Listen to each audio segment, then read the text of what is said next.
Et bienvenue sur Radio Modin. Il y a pas longtemps, je suis tombé sur un article d'un blog afrocentriste à propos du blanchiment de l'Allemagne.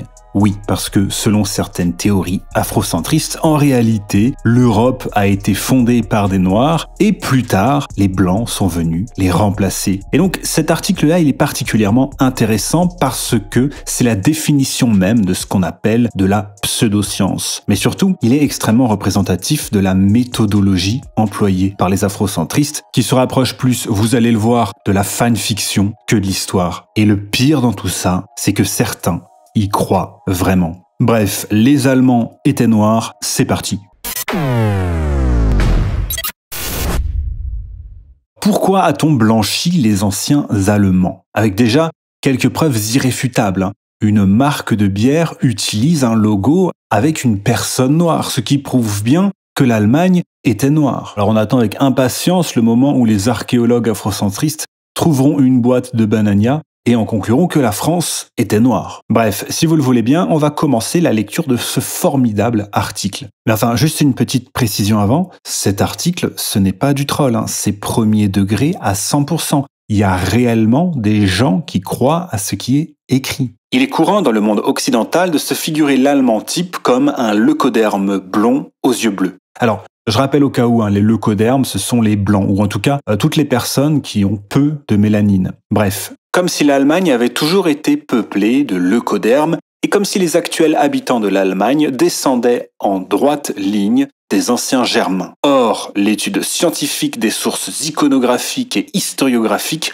prouve qu'il n'en est rien. En réalité, l'Allemagne ancienne était peuplée d'Africains, noirs mélanodermes, et les premiers occupants de l'Allemagne, les anciens Germains, étaient probablement eux-mêmes des Noirs, bien avant l'arrivée des Blancs, grâce à la conquête romaine. Voilà, donc je vous ai pas menti, on est sur du très très lourd. En gros, les Allemands étaient noirs et ils se sont fait remplacer par les Blancs suite aux conquêtes romaines. Et ça a été écrit par quelqu'un qui se propose de dissiper les mensonges qui courent sur l'histoire africaine. Donc voilà, c'est toujours la même histoire. Les Blancs ont menti sur tout. Donc, il faut réécrire l'histoire dans une version qui va avantager les personnes noires, quitte à se réapproprier à peu près tout et n'importe quoi et raconter des absurdités pas possibles. Mais ça, c'était que l'intro. Ça vous a mis l'eau à la bouche, donc maintenant on va pouvoir rentrer dans le dur. Les traces d'une origine néo-égyptienne de la culture germanique dans la mythologie antique. La vision simpliste et racialiste d'une Allemagne antique entièrement blanche et homogène,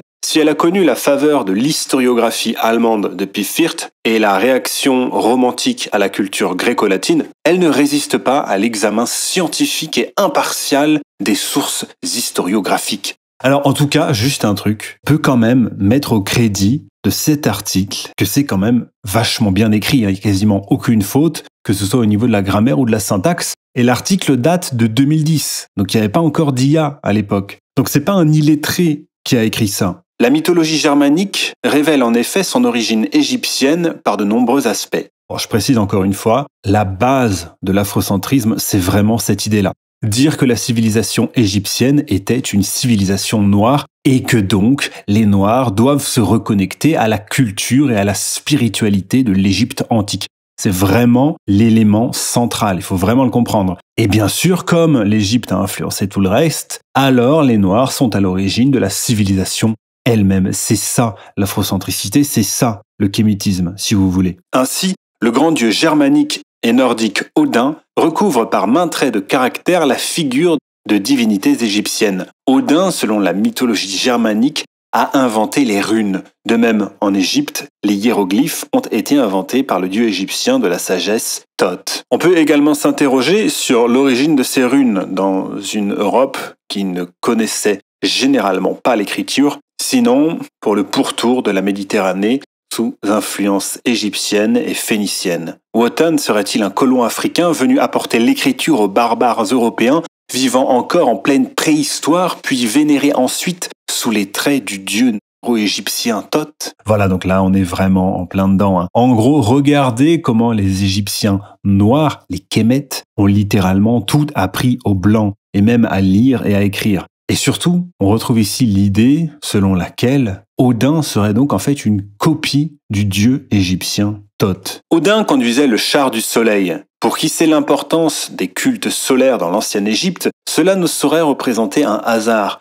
De plus, les populations germaniques ne connaissaient pas le char apporté par les Romains. Les Égyptiens, en revanche, pratiquaient l'usage du char depuis le Moyen Empire au moins. Odin était réputé avoir 1000 surnoms. Parmi les plus courants figure Alfadir, le père de tout, dénomination employée en Afrique noire ancienne pour désigner Atum, et Bruno, qui nous renseigne sur la couleur de peau d'Odin. Mais pourquoi a-t-on blanchi Odin? Donc voilà, on va enfin savoir. Le monde des morts de la mythologie germanique semble avoir été copié directement sur le livre des morts. Il faut noter ici que le Valhalla était gardé par le chien Kirkgrim. Un chien qui était de quelle couleur? De couleur noire. Donc voilà, il n'y a plus aucun doute possible. Les Allemands étaient noirs, c'est sûr. De même, les chiens noirs sont réputés garder les cimetières dans le folklore de l'Europe du Nord. Cela ne rappelle-t-il pas un des dieux néo-égyptiens les plus connus, à savoir Anubis, dieu égyptien à tête de chien noir, qui accompagne le défunt vers la mort tout en protégeant sa dépouille? Bon, je sais pas ce que vous en pensez, mais pour moi, c'est le summum du divertissement. En fait, on dirait un article parodique. Bon, c'est vraiment difficile à croire, mais c'est vraiment premier degré. Il y a vraiment des gens qui croient en ça. Mais le détail le plus intéressant sur l'origine africaine de ces mythes vient de la figure des Svaltarfar, ou elfes à la peau sombre, ou encore elfes noirs. Ces créatures souterraines vivant dans le monde de Svartalfheim. Ces elfes mélanodermes sont censés travailler à la forge et produire les richesses du monde de la surface. Ils se situent tout en bas de l'arbre cosmique Yggdrasil, soit au commencement de toute chose. Nous avons là quelque chose d'analogue au témoignage grec sur la civilisation des terres européennes par l'Africain Cadmos et peut-être le très lointain souvenir de colons africains venus apporter la métallurgie et l'agriculture. Par la suite, ces elfes noirs devinrent des entités maléfiques sous l'influence notable de l'Égypte chrétienne qui les opposa aux bons elfes blancs. Tout cela nous renvoie au culte africain des ancêtres bien connus des chercheurs. Bon, et là, on va arriver à mon passage préféré. Les forêts de la Germanie antique étaient réputées pour accueillir ces elfes sombres. L'une des plus célèbres forêts allemandes porte à ce propos le nom de Schwarzwald, rendu habituellement par forêt noire. Mais pourquoi une forêt composée d'arbres verts serait-elle noire? Oui, voilà qui est bien mystérieux, peut-être parce que cette forêt a un aspect sombre. Bon, continuons. De plus, forêt noire se dit Schwarzerwald en allemand et non Schwarzwald. Pour qui connaît un peu la langue allemande et met ses préjugés eurocentristes de côté, le nom ne peut se traduire que par forêt des Noirs. Aurait-on là un témoignage d'une existence sylvestre des Africains anciens en Allemagne, comparable à celle qu'ils mènent encore aujourd'hui en Afrique noire? Voilà, donc moi, si vous voulez, la première fois que j'ai lu ça, j'ai été traversé par de nombreuses émotions. C'est pas la forêt noire, c'est la forêt des Noirs. Et ça, c'est vraiment un truc typique de l'afrocentrisme. Dès qu'il y a le mot noir quelque part, pour eux, c'est forcément, c'est systématiquement synonyme de subsaharien. Mais le coup de la forêt des Noirs, il est quand même particulièrement rigolo. Et surtout, souvenez-vous, l'afrocentrisme, disons l'afrocentricité, c'est vraiment une réponse à l'eurocentrisme. Ça aussi, il faut vraiment le comprendre. C'est une constante dans la réflexion. Il y a vraiment l'idée de réécrire tout ce que les Blancs ont dit. En gros, l'Égypte antique noire qui a influencé tout le reste et la remise en question de tout ce qui a été dit par les Blancs, c'est vraiment la base de l'afrocentricité. D'après Ammien Marcellin, le roi Alamand, d'où vient le mot Allemagne, Sérapio aurait été nommé ainsi par le dieu égyptien Sérapis, ce roi allemand de culture africaine. Alors, Ammien Marcellin, c'était un historien grec du IVe siècle avant Jésus-Christ. Pour le reste, donc j'ai pas trouvé, j'ai rien trouvé, je sais pas d'où ça sort. Si vous avez des infos, vous me direz. Bon, ensuite, l'article nous dit « La boisson nationale allemande est la bière, bien sûr. Or, cette boisson était déjà connue des anciens Égyptiens depuis l'Antiquité. » Mais on dirait un sketch des inconnus, le truc, c'est incroyable. Les Égyptiens buvaient de la bière, les Allemands boivent de la bière, donc les Allemands étaient noirs. C'est un raisonnement vraiment irréfutable. Et puis, tous les témoignages concordent pour affirmer la présence, durant la plus haute antiquité, de Noirs africains dans l'ancienne Allemagne. Ces colons africains y auraient apporté la métallurgie en même temps que d'autres richesses, auraient enseigné l'écriture aux populations leucodermes qu'ils y auraient rencontrées et auraient jeté les bases de la mythologie germanique. Donc voilà, tous les témoignages concordent. Donc vous n'avez même pas besoin de savoir ce que sont ces témoignages. N'essayez pas de remettre tout ça en question. Ce sont les colons africains qui ont tout appris aux Allemands. Voilà, qu'on soit bien clair là-dessus. Et donc, là, on va passer à la partie la plus intéressante. La présence africaine en Allemagne durant le Moyen-Âge. Cette présence africaine ne cessera pas, loin de là, avec la romanisation et la christianisation de l'Allemagne. Angela Merkel, en affirmant l'échec du modèle multiculturel à des fins racistes et xénophobes, serait bien inspirée de se souvenir de la part prépondérante jouée par les Africains dans la culture germanique médiévale. Voilà, donc maintenant Angela Merkel est raciste et xénophobe. Enfin, en tout cas, c'est intéressant de constater qu'en 2010, Merkel parlait d'un modèle multiculturel comme d'un échec, ce qui l'a pourtant pas empêché de beaucoup insister pour continuer à aller dans cette direction. En effet, tous les témoignages iconographiques convergent pour certifier une présence africaine dans l'Allemagne du Moyen-Âge, aux traces nombreuses et facilement accessibles pour qui fait preuve d'un minimum d'honnêteté. On constate cependant que les historiens occidentaux font souvent croire au public allemand que les premiers contacts entre les populations européennes et africaines remontent à peine à l'époque de l'esclavage. Pourquoi un tel mensonge ? Donc, je récapitule. Au départ, l'Allemagne était noire, puis les Romains ont conquis l'Allemagne. Ils ont remplacé les Noirs, qui se sont ensuite peut-être réfugiés dans la forêt noire, qui est en fait la forêt des Noirs. Et puis quelques-uns d'entre eux ont continué à habiter en Allemagne parmi les Blancs et ils leur ont tout enseigné. Mais les historiens blancs auraient effacé les preuves de tout ça. Alors effectivement, pourquoi un tel mensonge ? L'héraldique nous renseigne sur cette présence. Plusieurs villes allemandes ont en effet un lion sur leur blason. Or, les lions étaient inconnus dans l'Europe médiévale.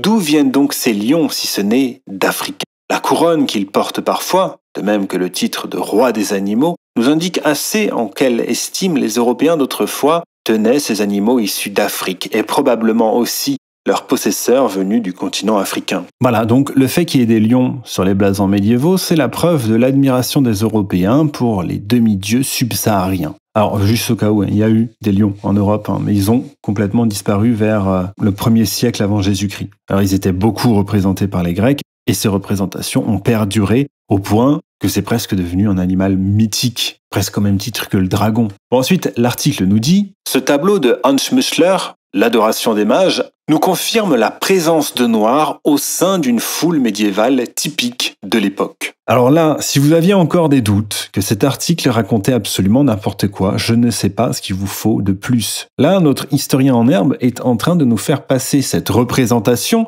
des rois mages qui viennent rendre visite à Jésus au moment de sa naissance, globalement une représentation de l'an 0 de notre ère, pour une représentation de l'Allemagne médiévale. Enfin, c'est quand même incroyable d'être capable d'écrire une telle bêtise sans même s'en rendre compte. Et pourtant, l'afrocentrisme, ce n'est que ça. Ce ne sont que des aberrations comme celle-là. Et ce qui est quand même incroyable, c'est qu'il nous cite le nom du tableau. Et là, le nom du tableau, il devrait quand même lui mettre la puce à l'oreille. Comme quand il dit « Ces Africains étaient souvent de haut rang et jouaient un rôle prépondérant dans la société allemande de l'époque médiévale. » Les deux images ci-dessous, tirées d'un tableau de Hans Grien, l'Adoration des mages, nous montrent deux Africains côtoyant des Blancs. L'un est en tenue de chevalier et possède même son blason à lui, l'autre en tenue de seigneur ou de courtisan. Aucun de ces deux Africains ne semble souffrir d'une quelconque marque d'infamie ou d'infériorité sociale, bien au contraire, ils semblent parfaitement intégrés à la société de l'époque. Ensuite, autre preuve irréfutable, l'image ci-après, tirée d'un tableau du peintre allemand Matthias Grünwald de 1535, nous dépeint un chevalier africain s'entretenant avec un évêque leucoderme, preuve du haut statut dont jouissaient alors les Noirs, qui étaient des membres de l'élite médiévale allemande à part entière. On observera la précision avec laquelle sont détaillés les traits du chevalier camite.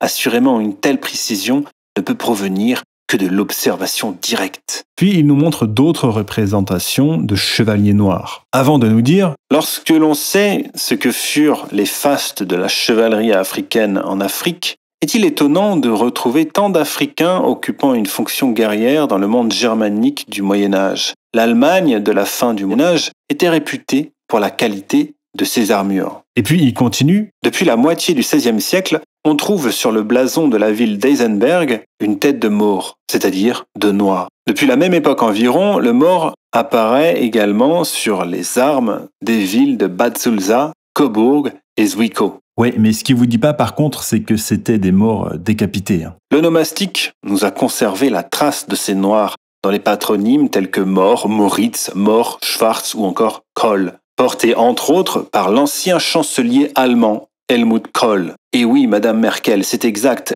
l'un de vos prédécesseurs à la chancellerie a des origines africaines. Alors, je précise ici que le nom de famille de Helmut Kohl, il vient pas de l'égyptien ou de je sais pas quoi, il vient de la langue germanique, et donc du mot Kohl, K-O-L, qui voulait dire chou. Enfin, c'est de la folie. Mais là, surtout, on va arriver à la révélation. L'un des cultes les plus répandus dans l'Allemagne médiévale est le culte de Saint Maurice, le saint africain. Et il faut noter que c'est en Allemagne qu'on lui prête pour la première fois des traits africains, ou encore celui des rois mages. Une chronique médiévale nous apprend ainsi qu'en 1167, les reliquaires des trois rois mages sont amenés à grands frais à Cologne depuis 1000 ans. Les artistes allemands du Moyen-Âge ne manquaient jamais d'inclure un Africain parmi les trois rois. Or, ces rois, nous apprend la Bible, venaient de Perse, actuel Iran.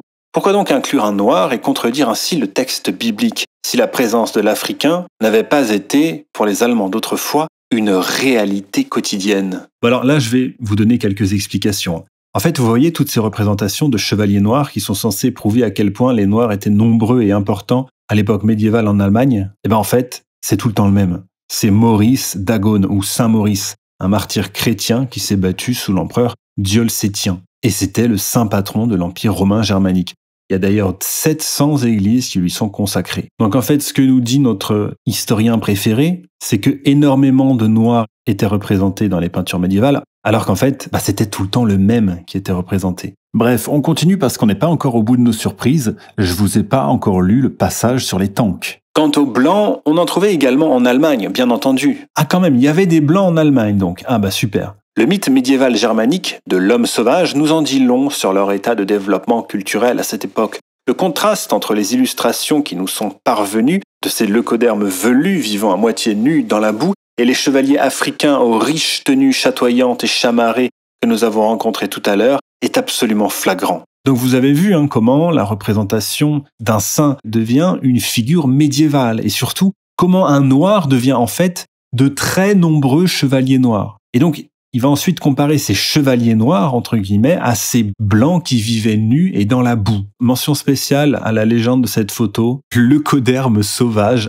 à Hammerschwer. Ou encore à cette gravure de Lucas Cranach, XVIe siècle, dépeignant des scènes de cannibalisme leucoderme dans l'Allemagne de son époque. Donc cette gravure-là, elle représente en fait Peter Stumb, un fermier allemand qu'on a surnommé le loup-garou, parce qu'il a commis des crimes atroces. Il a d'ailleurs été condamné à mort. Donc, contrairement à ce que notre historien afrocentriste essaye de nous faire croire, c'était pas une scène de la vie quotidienne. C'était un fait divers tellement atroce, qui a tellement choqué, qui était tellement exceptionnel, que les Allemands en ont beaucoup parlé. Et donc, vous voyez comment cette image décontextualisée, elle devient une sorte de représentation des conditions de vie générales des Blancs en Allemagne, qui auraient tous été des cannibales et qui surtout seraient à mettre en contraste avec le mode de vie des chevaliers noirs qui eux étaient très riches, très nobles, etc.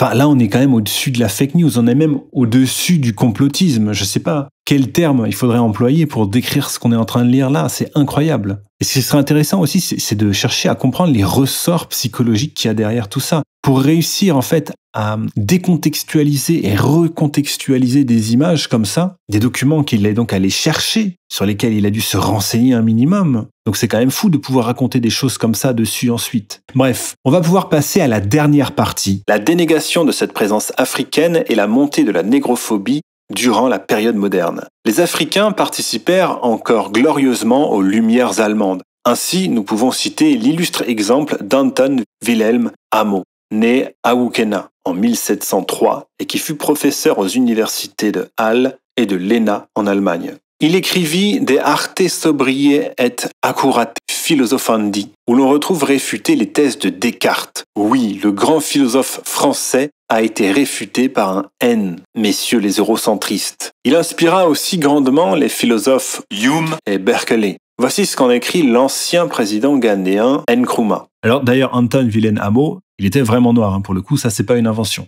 Tout le symbolisme égyptien de l'Allemagne du XVIIIe siècle, citons deux exemples, les Illuminati de Bavière, faisant écho au Rose-Croix luthérien du XVIIe siècle, et la pensée du grand philosophe allemand de la Renaissance Agrippa von Nettesheim semble également indiquer une présence africaine toujours importante et influente à l'époque moderne. Donc voilà, toujours cette obsession de l'Égypte antique et de ses symboles. D'ailleurs, ça me fait penser à quelque chose. Dans ma vidéo de l'iceberg de l'afrocentrisme, j'avais préparé un passage qui parlait du lien entre la franc-maçonnerie et l'afrocentrisme ou le kémitisme. Et puis j'ai fini par l'enlever en me disant que c'était pas si important que ça. Alors qu'en fait, avec le recul, je pense que c'était extrêmement important. Parce que les liens entre la franc-maçonnerie et l'afrocentrisme sont très nombreux. À commencer justement par les symboles de l'Égypte antique. Et puis aussi cette idée de la religion primordiale, c'est-à-dire la religion originelle de l'humanité dont toutes les autres auraient ensuite découlé. Bref, ensuite il nous montre quelques photos de Noirs parmi les Allemands et il nous dit encore une fois que c'était la preuve de la présence massive des Noirs en Allemagne. Mais surtout,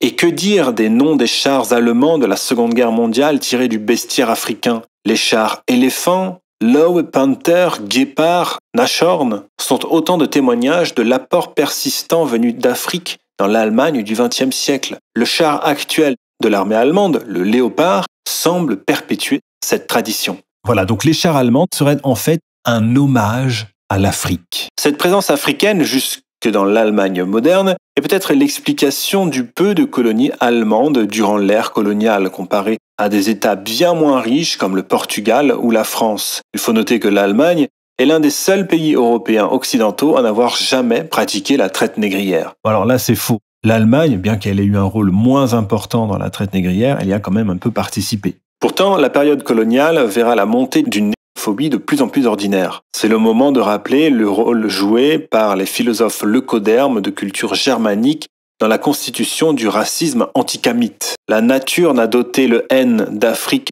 d'aucun sentiment qui ne s'élève au-dessus de la niaiserie. Les haines sont si bavards qu'il faut les séparer et les disperser à coups de bâton. Citation d'Emmanuel Kant dans les Essais sur les maladies de la tête. Ensuite, il cite Hegel. Les Africains, en revanche, ne sont pas encore parvenus à cette reconnaissance de l'universel. La nature et le repliement en soi, ce que nous appelons religion, état, réalité existant en soi et pour soi, tout cela n'existe pas encore pour eux. Les abondantes relations des missionnaires mettent ce fait hors de doute. Ce qui caractérise en effet les haines, c'est précisément que leur conscience n'est pas parvenue à la contemplation d'une objectivité solide. L'Afrique est un monde anhistorique, non développé, entièrement prisonnier de l'esprit naturel et dont la place se trouve encore au seuil de l'histoire de l'universel. Hegel dans La raison dans l'histoire. Donc voilà, c'est la fameuse citation qui revient très souvent chez les afrocentristes par rapport au fait que les Européens auraient dit « l'Afrique n'a pas d'histoire ». Alors il aurait pu aussi nous citer quelques passages de Nietzsche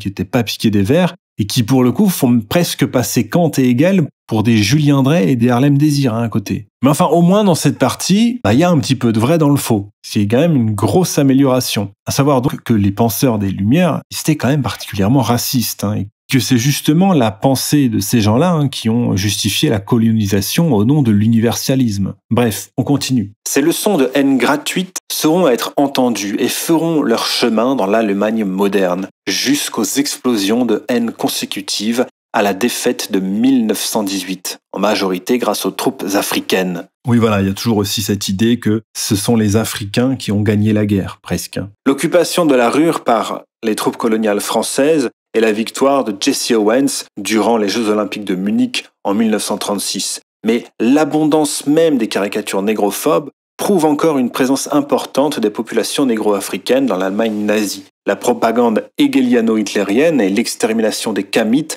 dans les sinistres camps de la mort hitlériens semblent avoir coupé court à l'influence africaine en Allemagne et à la reconnaissance ou même la simple connaissance de celle-ci par la population leucoderme. On verra ainsi le noir figurer sur le logo de la marque de chocolat Saroti dans une représentation lénifiante qui n'a rien à envier au logo de la firme française Banania. Ah bah non, alors du coup Banania ne sera pas interprété comme une preuve de la présence des Noirs en France avant les Blancs. Tant pis. Bon, je vous lis la conclusion. Et aujourd'hui, qu'en est-il? Quel Allemand dit de souche pourrait encore témoigner de tout ce que l'Afrique a apporté à son pays et à sa culture?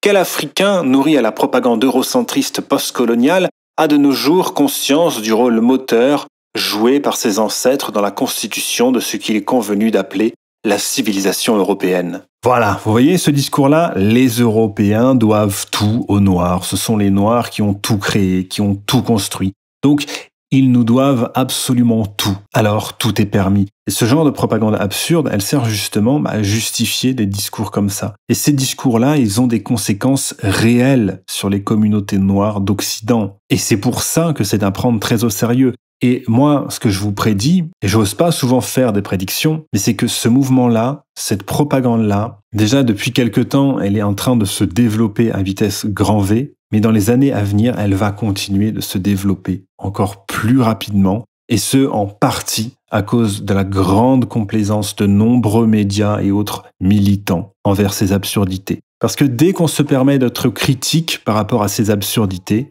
on va être traité de raciste. Bref, je vous lis la toute fin de la conclusion. Quand les Européens regarderont-ils la vérité en face, sans préjugés racialo-colonialistes, et admettront-ils que toutes les civilisations sont intrinsèquement et étroitement liées, que la recherche de la vérité n'a pas de couleur et que l'histoire en vase clos n'existe pas? Il est à craindre cependant que 200 ans de racisme aient définitivement émoussé le tranchant de l'intelligence leucodermique. Ainsi, nous nous tournons vers les nôtres, ceux du peuple Kemet, et invitons les étudiants panafricains à suivre les voies de l'illustre chercheur Kamit Dieudonné Ganamankou, car cette page de l'histoire euro-africaine reste encore dans les bas-fonds de la conscience scientifique européenne, pour ne pas dire qu'elle reste encore tabou. Pas tabou, c'est pas tabou. Bon alors voilà, encore une fois, aussi incroyable que ça puisse paraître, il y a vraiment des gens qui croient en ce qui est raconté dans cet article. Je vous lis d'ailleurs quelques commentaires et on se quittera là-dessus, parce que vous allez voir que ça vaut vraiment son pesant de cacahuètes. Merci Joseph pour ce travail très documenté et sérieux. Tes articles, même s'il y a sans doute quelques approximations dues à la rareté des sources, nous permettent de prendre nos distances avec la propagande des livres d'histoire. Forcément, la vérité dérange, mais ne te laisse pas abattre. Amitié, Jean-Marc. Les locaux ne savent répondre que par l'invective et la contradiction systématique. Quelle meilleure preuve de leur mauvaise foi? Les Kamites sont les ancêtres de la civilisation européenne, sinon comment expliquer ce retour aux sources inconscient effectué par ces mêmes Européens avec la colonisation, qui a causé tant de troubles et détruit tant de nos cités paisibles? La musique européenne est elle-même noire, sachez-le, inspirée des cérémonies de mariage de peuples kamites du Bénin, qui, avant tout le monde, avaient déjà découvert l'instrument à cordes et le solfège. Je suis explosé de rire. Pour information, Schwarzland, ça veut bien dire forêt noire, et non pas forêt des Noirs. Ce nom vient du fait que la forêt est principalement peuplée de sapins de couleur vert foncé qui lui donnent cet aspect sombre. Il faut y être allé pour s'en rendre compte, et ça ne semble pas être votre cas. Cet article est un ramassis de je pourrais tout aussi bien vous prouver que les Africains étaient à l'origine des singes à 4 bras avec une en guise de nez. Et si cela était vrai ou fort probable, votre discours témoigne de la bassesse de votre esprit. Les tableaux témoignent du passé, n'est-ce pas? Vraisemblablement, au lieu de reconnaître certains faits historiques, vous réagissez comme un individu sans cerveau. Si tu n'as aucun respect pour les autres, ces injures, tu ferais mieux de te les renvoyer à toi-même. Je suis noir et je n'en reviens pas de ce que vous avez écrit. J'ai pensé qu'il s'agissait d'une satire sur l'afrocentrisme et sur l'Égypte ancienne qui serait noire. Mais non, vous êtes sérieux? Vous vous rendez compte que vous êtes en train de desservir la cause que défendent les afrocentristes? Vous les faites passer pour des attardés mentaux au sens premier. Quelle recherche avez-vous faite pour développer ces étranges idées? Et de cette façon en plus. Et vous avez le courage de mettre une photo de vous que le monde entier peut voir? PS, je reste abasourdi, je préfère croire que vous êtes un homme blanc qui souhaite faire passer les afrocentristes pour des... Bref, j'espère que cette vidéo vous aura plu et je vous dis à la prochaine.